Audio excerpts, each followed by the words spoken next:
anem de cara a la campanya electoral, una campanya electoral que en principi va ser almenys així, bueno, així en la Comunitat Valenciana i en la gran majoria d'autonomies va ser triple, pràcticament, no? Nacional, si no passa res, que bueno, no sé si penses, tindrem eleccions enguany o no. Jo crec que després que el president anunciarà ahir que se presenten els pressupostos del 27, enguany no n'hi ha elecció. Si ell complís, si esta vegada complís la paraula i presenta els pressupostos, això presentarà, m'imagino, no sé quan es presentarà, però si es presenta enguany, té que portar al Congrés, se negocia amb els grups i tal, a enguany no anem. Jo crec que Pedro Sánchez, si no passa res... Tindrem un superdomingo. Yo creo que, o sea, no sé, yo lo que, Ya, lo no, que sí, me diuen sí, a no. mí es que la idea és arribar a juliol.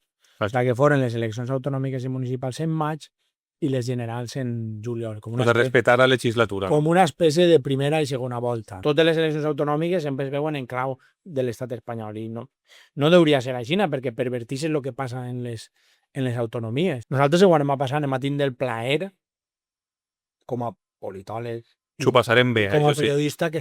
No, és que a més estem en les eleccions on hi ha partida. Vull dir, a Moncloa s'arriba pel País Valencià i ara més que mai.